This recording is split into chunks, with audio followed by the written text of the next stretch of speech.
Hello everybody, गणित मंत्रा में आपका स्वागत है। एसएससी सीएसएल 2020 का डॉक्यूमेंट वेरिफिकेशन चल रहा है। तो सबसे पहली जो बात आती है वो आती है कि कितने परसेंट लोग डीवी में अपीयर हो रहे हैं या कितने परसेंट लोग डीवी में स्किप कर रहे हैं। तो जब तक एसएससी सीजीएल 2020 का फाइनल रिजल्ट नहीं आया था तब तक की मैं पहले सीन बताता हूँ कि पहले हर शिफ्ट में मैं सीआर की एक्चुअली बात कर रहा हूँ। अदर रीजन का मुझे नहीं पता क्योंकि सीआर में मैंने भी कल अपना डीवी कराया हुआ है और साथ ही साथ मेरे बहुत सारे कैंडिडेट हैं, मतलब जानने वाले भी हैं, कुछ दोस्त और कुछ ऐसे स्टूडेंट्स भी हैं जो मतलब जो हमारे चैनल से जुड़े हुए हैं। उन्होंने भी कमेंट करके बताया हुआ है कि कितने लोग अपीयर हो रहे हैं डीवी में। तो आपको पता होना चाहिए सीआर में जो है 3 शिफ्ट में डीवी हो रहा है, first shift, second shift, third shift. और एक शिफ्ट में जो मेरी शिफ्ट कल की थी उसमें क्या था, 20-20 की 7 रो बनाई गई थी, यानी कि 140 कैंडिडेट का एक बार में डीवी हो रहा था। ऐसे यदि मेरे में 7 बनाई गई थी तो सुबह दोपहर यानी कि तीनों शिफ्ट में 14-42 एक दिन में 420 कैंडिडेट का लगभग डीवी होना शेड्यूल था। ठीक है, अब हो क्या रहा है कि जो पहले जो सीजीएल के मतलब रिजल्ट के पहले जो डीवी कराई है जिन लोगों ने, उन्होंने बताया है कि ईच शिफ्ट में हो सकता है किसी लाइन में 20 में 19, किसी में 18, किसी में 17, किसी में 16, ये कंडीशन रही है। तो बिफोर सीजीएल 2020 के रिजल्ट की बात की जाए तो लगभग ये मान के चलिए 85 टू 90% के आसपास लोग अपीयर हुए थे। जैसे रिजल्ट आ गया तो मतलब जब मैं कल गया था डीवी कराने के लिए तो मेरी सातों जो लाइन की मैं पूरी कंडीशन बता रहा हूँ। जो फर्स्ट लाइन थी उसमें 18 लोग थे, सेकेंड लाइन मेरे में भी 18 थे, थर्ड लाइन में 14 लोग थे यानी कि 20 में, फोर्थ लाइन में 11 लोग थे, इसके बाद जो फिफ्थ लाइन थी उसमें 13 लोग थे और फिर सिक्स लाइन में 19 थे और एक पूरी 20 की लाइन थी।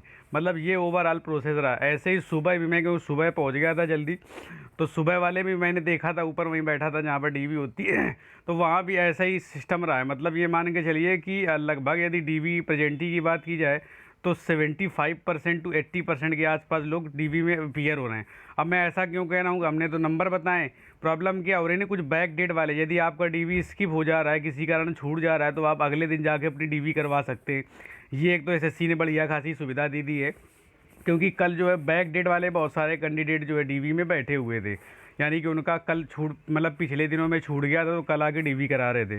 तो ये मान के चलिए कि यदि आप डीवी छोड़ भी देते हैं तो कुछ कैंडिडेट ऐसे हैं छोड़ने के बाद भी आ रहे हैं। ठीक है, दूसरी बात की बहुत ये था कि सीजीएल में सिलेक्टेड लोग डीवी छोड़ेंगे तो भैया कल बहुत लड़के ऐसे थे जो ऑलरेडी इंस्पेक्टर पोस्ट में सिलेक्ट हो गए हैं, मतलब एक्साइज लिए बैठे हैं, फिर भी वो डीवी करवाने आए। एक कैंडिडेट ऐसा मिला जो स्टेशन मास्टर रेलवे में हो गया, यानी कि 4200 ग्रेड पे में वो डीवी करवाने आया था। तो हमने उससे कहा भी कि भैया कैसे आप तो 42 तो लिए बैठे हो। अरे बोला कोई दिक्कत नहीं है यार, ज्वाइनिंग तो अभी हुई नहीं, तो मैं करना है और एसएससी सीएसएल का पहली बार डीवी देने आ रहे हैं तो डीवी इसलिए करवा रहे हैं, वो एसएससी ने हमें लूटा, अब हम एसएससी को लूटेंगे।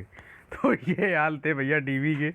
तो ये मान के चलिए रेयर केस के कैंडिडेट होते हैं हम्बल, जो ऑलरेडी सेलेक्ट होने के बाद में डीवी स्किप कर देते हैं, भाई जाते हैं, लोग मानते नहीं हैं।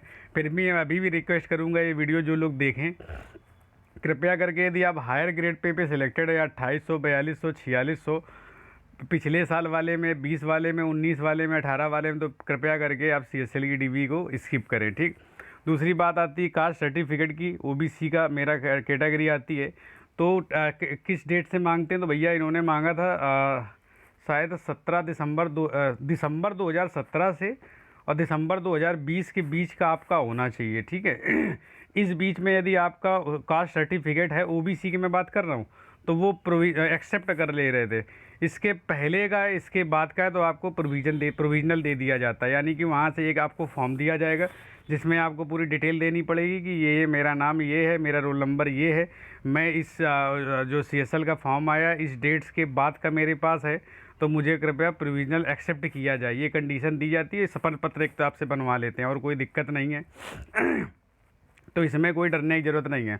बस एक चीज़ ध्यान रखें कि जब डीवी आप करवाएं और आप जब पोस्ट प्रेफरेंस भरने जाएं तो भैया पोस्ट प्रेफरेंस वाला जो फॉर्म है एक बार पहले अपना चेक कर लें कि गलती तो नहीं कि कोई नंबर 2 या 3 बार 2 बार रिपीट हो गया। और दूसरी बात, जब पोस्ट प्रेफरेंस भरते समय में वो आपकी पहले थंब लगवाएंगे, फिर आपकी डिटेल पूछेंगे, फॉर्म भरते समय का कोई चेंज तो नहीं, मम्मी के नाम, पापा के नाम में कुछ गड़बड़ी या पोस्टल एड्रेस में कुछ गड़बड़ी, आप ओके करते जाएंगे, फिर आपका जो है पोस्ट प्रेफरेंस भरा जाएगा।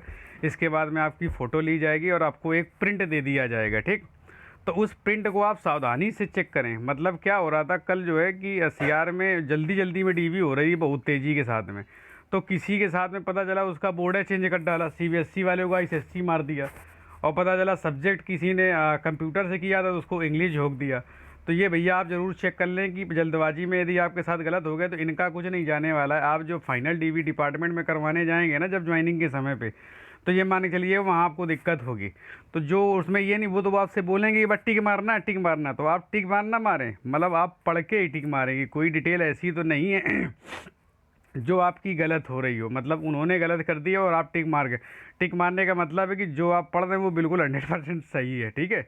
तो ये ओवरऑल था और कोई दिक्कत नहीं है वहाँ पे, किसी तरीके से डरने की जरूरत नहीं। और जो लोग एक्सपीरियंस है उन्हें तो कोई दिक्कत है ही नहीं, क्योंकि वो पहले से करा चुके हैं।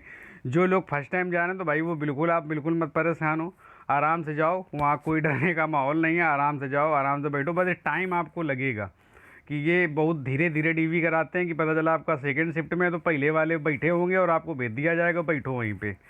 अरेंजमेंट की कोई दिक्कत नहीं, डॉक्यूमेंट में कोई विशेष डॉक्यूमेंट की ज़रूरत नहीं है। देखो हाई स्कूल का चाहिए, उनका सिस्टम क्या होता है, पहले आपको जो एक सेंटेंस का एक पेपर देते हैं, उसमें 6 सेंटेंस मेरे में हिंदी में थे पहले और 6 सेंटेंस इंग्लिश में थे, तो वो अपनी हैंड रिटन में लिखना है। उस फॉर्म के बाद में, मतलब उस लिस्ट के बाद में आपको हाई स्कूल की मार्कशीट या मार्कशीट लगाना है। इसके बाद इंटर की लगाना है। वो बोल रहे थे चाहो तो आप अपना क्या नाम है ग्रेजुएशन लगा दो, लेकिन कोई ज़रूरत नहीं है, यदि चाहना तो आओ तो लगा दो, ठीक। इसके बाद में जो है यदि आपका क्रूशियल डेट पे कास्ट सर्टिफिकेट है तो वो लगा दो, उसके बाद आधार कार्ड लगा दो, और इसके बाद में पोस्ट प्रेफरेंस फॉर्म लगा दो, ख़त्म हो गया। आधार कार्ड या जो भी आपके पास हो। अब इन केस मान लो आपके पास क्रूशियल डेट का कास्ट सर्टिफिकेट नहीं है, तो आप क्या करोगे, उन कास्ट सर्टिफिकेट के बाद में आपसे जो वो वचन पत्र बनवाया गया है उसको लगा देना है, आधार कार्ड लगा देना है, और उसके बाद में आपको पोस्ट प्रेफरेंस लगा देना है, बस उठा के वहाँ सबमिट कर देना जाके। अब ये है कि यदि आपकी फ़ोटो देखी जाएगी, ब्लर हुई तो फ़ोटो लगेगी, लेते जाओ, फ़ोटो लगाने की कोई ज़रूरत वहाँ पड़ती नहीं है, ठीक है। तो ओवरऑल ये रहा मेरा भी डीवी का एक्सपीरियंस अच्छा रहा है। अब बात करेंगे आगे अकॉर्डिंग टू डीवी, जब पता चल जाएगा लगभग कि कितने लोग अपीयर हो रहे हैं और 1-2 दिन की डीवी होने के बाद तब बात करेंगे कट ऑफ कितनी अब फाइनल जाएगी, ठीक। तो वीडियो को लाइक कर देना, कमेंट कर देना, शेयर कर देना, और मेरा प्रयास अच्छा लगे तो चैनल को सब्सक्राइब करके सपोर्ट कर देना। Thanks for your time.